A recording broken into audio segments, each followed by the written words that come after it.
faithfully delivering value by interpreting great books worldwide. Hi, this is Sally's Book Talk. Today I'm going to share the book Worries from the Depths of History. It's a collection of essays introducing real life in America. The author, Linda, is hailed as one of the best at introducing America. Actually, Linda is a shared pen name by a Chinese-American couple. The husband is Ding Hongfu, and the wife is Li Xiaolin, both born in Shanghai in 1952. They started university in 1978 and moved to the U.S. in 1991. From 1997, they published essay collections as Linda, including Worries from the Depths of History and The President is Untrustworthy, including I Also Have a Dream and Like a Comet Across the Night Sky. These four books form the Close-Up View of America series. The series sold hundreds of thousands of copies, made a big impact, and is truly a bestseller. Worries from the Depths of History is the first book in the Close-Up View of America series. In this book, Linda vividly presents the U.S. legal and political system through letters. It covers the basics of the First to Sixth Amendments. The Constitution itself hasn't changed a word in over 200 years. All additions come as amendments. So far, Congress has passed only 26 amendments. Linda thinks that grasping the first 6 amendments is key to understanding America and seeing how individual freedom underpins the nation. The book has 210,000 words in 15 letters. Next, I'll break down the book's main ideas into 3 parts. What are they? American-style freedom. The 3 parts are: first, America isn't really free.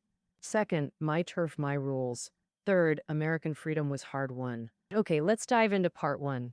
America isn't really free. Hearing this, many might wonder, isn't America known for its freedom? Why say America isn't free? Well, it's because American freedom is quite different from what many Chinese think. Many imagine freedom as total freedom, no restrictions. But America's so-called freedom is built upon countless restrictions. In the US, there are way more laws regulating public spaces than in China. Enforcement is strict, and there's basically no wiggle room once you break the rules. For instance, some states require fishing permits in parks. Some states ban tobacco sales to under 18, while nearly all prohibit alcohol sales to under 21. So in most US places, you gotta show ID to buy booze. American law also reaches deep into private life. Many things considered private matters in China are legally regulated in the US. There was this Chinese student couple. When the wife was traveling, the husband accidentally dropped their kid in the bathtub twice while bathing them, causing serious injuries. Nearly 10 hours later, the careless dad finally took the screaming child to the hospital. Doctors found fractures and other issues. Learning what happened, they immediately called the cops. After treatment, the government temporarily took custody of the child, citing abuse. So not only did the couple lose their child, they faced potential abuse charges. This caused huge controversy among Chinese Americans. Many felt the government overreacted, believing parents would never intentionally abuse their own kid. But remember, U.S. law focuses more on outcomes than intentions. To American courts, an infant dropped twice and untreated for 10 hours constitutes abuse that demands legal action, regardless of intent. Similarly, many everyday things in China are illegal in the U.S. Slapping a crying child is illegal. Even pulling or shoving during public arguments is against the law. Job hunting, interviews. If employers ask about age, birthplace, marital status, health, kids, or criminal history, all illegal and lawsuit-worthy. With countless laws like these, American life seems anything but free.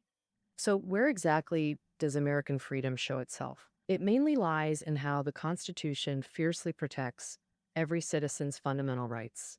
Ordinary Americans are hyper-aware of their basic civil rights. Anyone, including the U.S. government, trying to violate these rights will face their relentless defense. And to safeguard these rights, Americans willingly pay certain costs. For example, the First Amendment guarantees Americans' right to free speech. The upside? Everyone gets to voice their thoughts. But you'll constantly hear opinions you dislike, hate, or downright detest. Simply put, in America, you can say or write nearly anything without interference, as long as you don't act on it. Only when speech creates imminent danger can the government intervene, and that bar is set incredibly high. The definition is actually very lenient. Basically, unless you're about to commit violence with specific dates and detailed plans, it won't be considered imminent danger. Otherwise, even attacking the US government or calling for violent revolution doesn't count. To protect free speech, Americans endure countless publicly absurd statements. Take this famous case.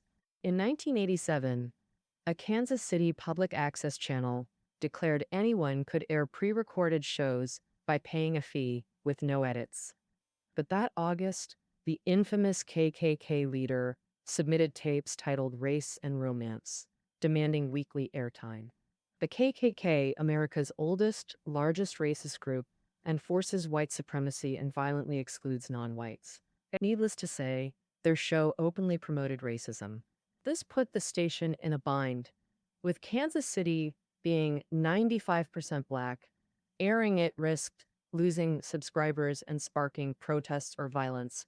So the TV station initially refused the KKK's demand, prompting KKK members to protest outside in their signature white hoods showing only eyes. And thus began a nationwide debate that captured America's attention.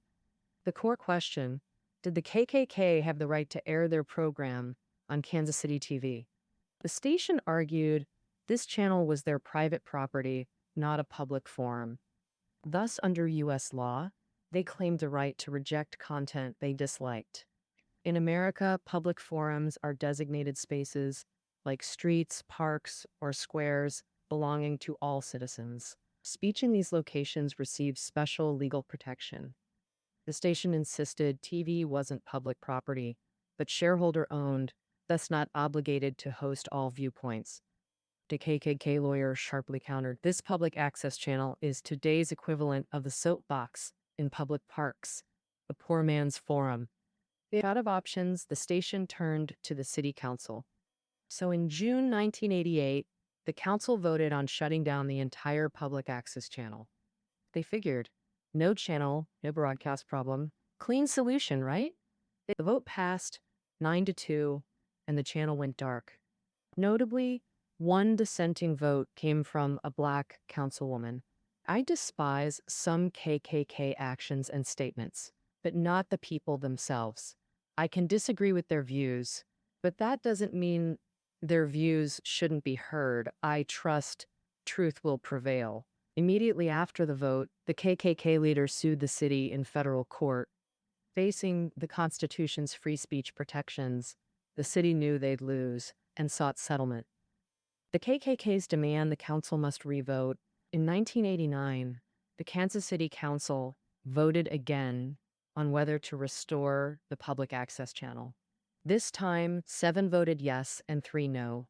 The channel was restored, and the next year the KKK's program aired. It broadcast on this channel. This roller coaster story shows that despite the KKK's racist and anti-free speech rhetoric, they still enjoyed free speech rights. As lawyer Stephen Penn, who represented the KKK, best explained, this lawyer provided legal aid to the KKK during this case. If you deny free speech because you fear an unfree era, that unfree era has already begun by your own hand. Okay, that wraps up part 1 about how America isn't really free. American freedom is precisely built upon countless restrictions, and Americans will fight tooth and nail to defend their fundamental rights. Now let's move to part 2, My Turf, My Rules. This section covers U.S. gun laws and private property rights, the core of the Second, Third, and Fourth Amendments. The Second Amendment asserts that bearing arms is a fundamental right. Because Americans believe governments Powerful, organized entities are most likely to overstep. Allowing citizen gun ownership is seen as a final check against government tyranny. Of course, carrying guns freely in public isn't permitted, but storing guns at home or using them when your home's invaded, that's perfectly legal. Gun culture runs deep here. Browsing firearm stores feels like visiting any department store. To maintain gun rights, Americans pay a safety price. Accidental shootings and misuse happen regularly. Years ago, a Japanese exchange student and American classmate drove together to a party. Lost in the dark, they accidentally entered private property seeking directions. But that night, the homeowners were unusually on edge. Hearing noises outside, the wife urged her husband to grab his gun and check. Then the unthinkable happened. Stepping outside, the man yelled, "Freeze," at the figures approaching in darkness. A standard warning in America. Any American hearing this knows the speaker's armed and likely to shoot. U.S. law allows defending property with guns, but you must warn first. If someone keeps moving after warning, shooting's justified. During the warning, the American student froze. But tragically, the Japanese student was new to America and didn't understand English well. Crucially, coming from a gun-free culture, he kept walking, so the homeowner fired, killing him. This rare accident shows the brutal cost of America's gun freedom. Heartbroken, the Japanese parents flew to America and sued their son's killer. But, unsurprisingly to Americans, the local court found him not guilty. The verdict sparked massive protests in Japan, nearly causing a diplomatic crisis. President Clinton personally met the parents, expressing regret, but after lengthy appeals, the shooter got only a light charge: improper gun use. Yet, under U.S. law, this was considered fair. Now, this tragedy reflects thousands of U.S. accidental shootings. Even presidents pay for gun freedom's preservation. Lincoln and Kennedy were assassinated. Reagan and Clinton survived gun attacks. At D.C.'s National Mall, an installation invited families of gun victims to leave shoes. Soon, endless shoes covered the ground. Sturdy work boots, elegant heels, tiny sneakers, each pair representing a life cut short, carrying America's real pain. For over 200 years, Americans have never stopped asking, is this price too high? Is such freedom worth believing in? This questioning will continue. That covers the Second Amendment. Now let's discuss the Third and Fourth Amendments. The Japanese student shooting case reflects not just gun rights, but also Americans' deep belief in home inviolability. This is precisely the core of the Third and Fourth Amendments. In America, the sanctity of private homes runs deep. Americans have a saying, a man's home is his castle. When inside, he should be safe as royalty, like a prince in his fortress. Modern America still sees government home intrusions. The McShirley's case is a prime example. Let's dive in. In 1967, the McShirleys were young civil rights activists. They moved from D.C. to Pike County, Kentucky, to help the poor, renting a home there. Late 1960s, Pike County was isolated, poor, uneducated, and inward-looking. The locals saw the McShirleys' civil rights work as threatening their traditional way of life. Within months, disillusioned with local conservatism, they decided to leave. Before moving, they notified their landlord for the standard walkthrough. This routine act plunged them into a decade-long legal battle. Their landlord was also a conservative local. During inspection, he noticed left-leaning books, photos, letters, and pamphlets they'd left behind. The landlord saw this as a major threat. He called police, claiming to have found a communist base. After the call, Pike County deputies quickly surrounded the McShirleys' home. Officers read the search and arrest warrants, then frisked Mr. McShirley. Then they stormed inside, dumped books off shelves, tore apart the bed frame, hauled the couple to a squad car, and seized all their personal files. A week later, friends bailed them out, but their confiscated belongings weren't returned. Because Miss McShirley had dated columnist Drew Pearson before marriage, who frequently attacked Senator John McClellan in his columns. So for years, the vindictive senator had closely monitored anyone connected to Pearson seeking payback. When trouble hit the McShirleys, McClellan used his pull to obtain Mrs. McShirley's youthful diaries, letters, even love letters. After over a year's delay, they got their files back, but the ordeal left them feeling profoundly violated. In 1968, backed by civil rights groups, they sued Senator McClellan, the Pike County DA, and others for emotional damages. The case dragged on for 14 painful years. Not until 1982 did their trial finally begin. By then, the couple had divorced. McClellan had died, but justice, though delayed, arrived. The court-rolled Pike County search lacked probable cause. The McShirleys won over $2 million in damages. This case shows how fiercely Americans guard their Third and Fourth Amendment rights. Inspired by these amendments, U.S. law imposes strict limits on police. Except during hot pursuits, officers need compelling reasons for search warrants. Only with a warrant can police search a citizen's private home. Okay, that concludes part 2, My Turf, My Rules. The Second, Third, and Fourth Amendments protect Americans' gun rights and home inviolability, rights even police can't casually violate. Now we enter part 3. American freedom was hard won. Here we'll examine a landmark case in U.S. judicial history, the O.J. Simpson trial, to see exactly how American freedom plays out in legal details. The central figure, O.J. Simpson, was a hugely famous American football star. One night in June 1994, his ex-wife Nicole was murdered at her home. Also killed was Ron Goldman, a young man in his 20s. Goldman worked as a restaurant waiter.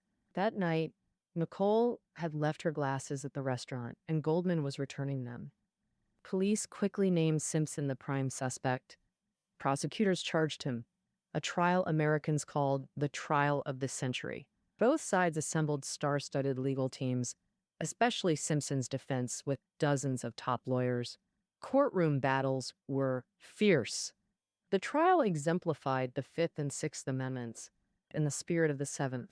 These amendments embody 3 key principles: presumption of innocence, due process, and innocent until proven guilty. These form American justice's bedrock. Let's break them down. First, what's presumption of innocence? Yeah, what does that mean? Under U.S. law, no matter how severe the charges or how strong the evidence seems, the accused must be presumed innocent until proven guilty. With this presumption, the prosecution must present evidence. The defense's job: challenge that evidence, even dismantle it. During trial, prosecutors can only let evidence speak. They can't morally condemn the other side or imply their justice incarnate. That's a serious violation. Now let's look at procedural justice. America has an extremely independent judiciary. The U.S. government can't interfere in trials.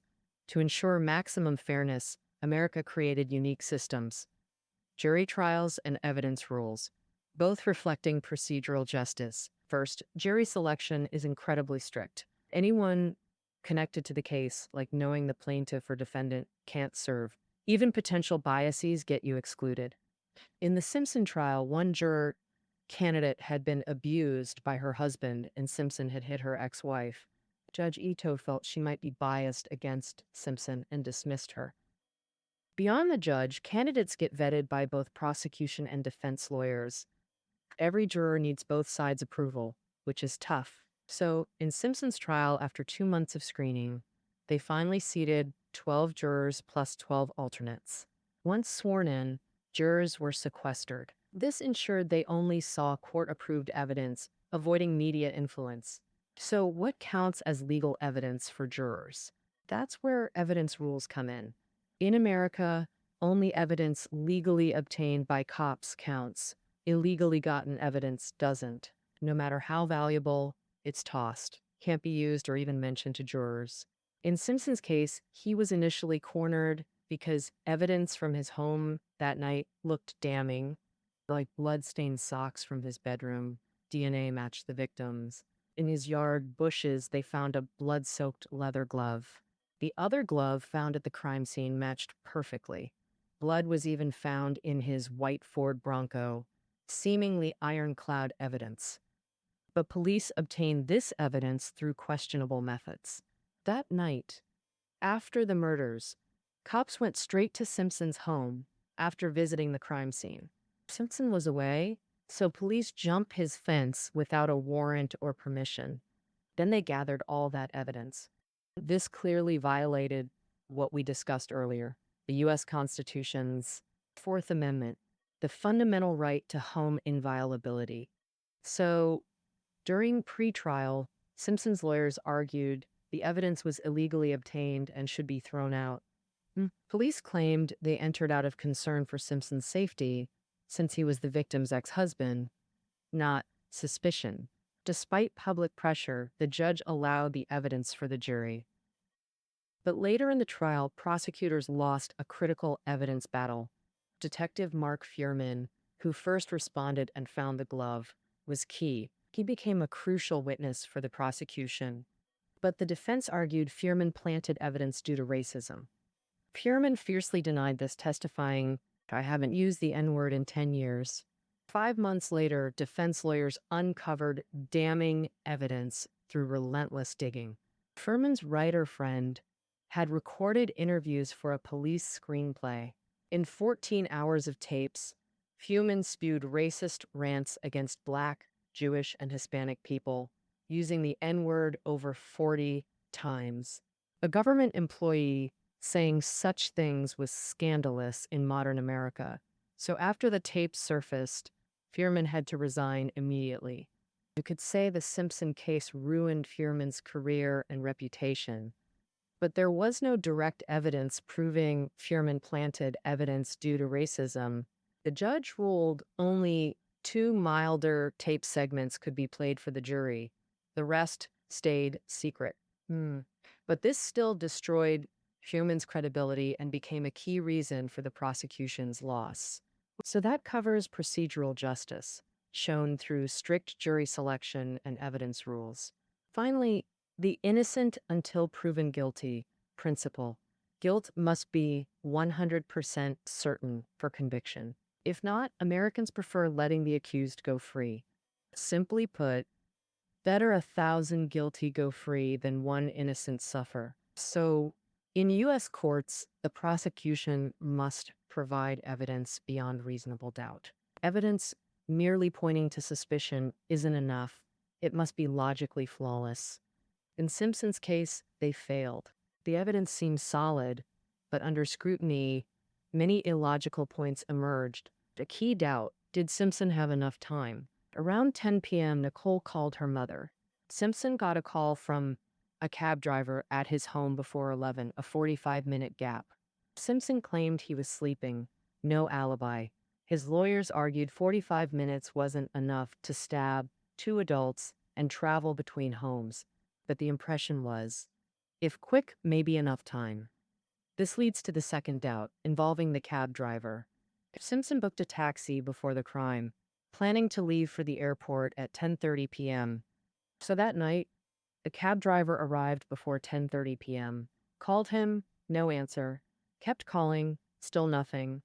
Around 10:40, the driver saw a black man resembling Simpson enter the house in the dark. Lights came on. The driver called again. Simpson answered, saying he'd overslept and would be right out. That's the cab driver's testimony. It raises doubts. If Simpson planned murder, why leave himself such a tight window and have the driver waiting at his door before he even got home? Of course, some might think, what if Simpson was just that dumb? Or if he thought he could finish the killing and get back before the driver showed up. Sure, these speculations make sense, but the key is, in U.S. courts, no evidence, no speculation, no matter how reasonable, can be the basis for conviction. Also, police botched evidence handling, like sloppy blood sample storage, missing blood from Simpson's test, the bloody glove being way too small, etc. All this meant the evidence never reached flawless standards. In the end, the jury found Simpson not guilty on all charges. To Americans, this verdict doesn't mean innocence, just insufficient evidence to convict. Even today, if you ask an average American if they think Simpson's guilty, they'd likely say yes. But if you ask if the trial was fair, they'd still say yes. All right, that covers all of part 3.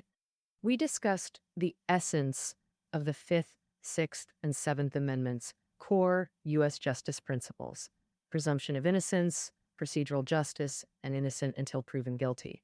And that concludes our introduction to American freedom today. Overall, American freedom is built on systemic safeguards, and Americans know the cost, requiring immense rationality and courage from society. As Linda said, Americans fundamentally agree that personal freedom and individual effort form the bedrock of societal prosperity. They firmly believe that without freedom of individual will and personal happiness, societal prosperity is impossible. All right, that concludes our exploration of worries from the depths of history. Reading notes are below the audio. See you tomorrow.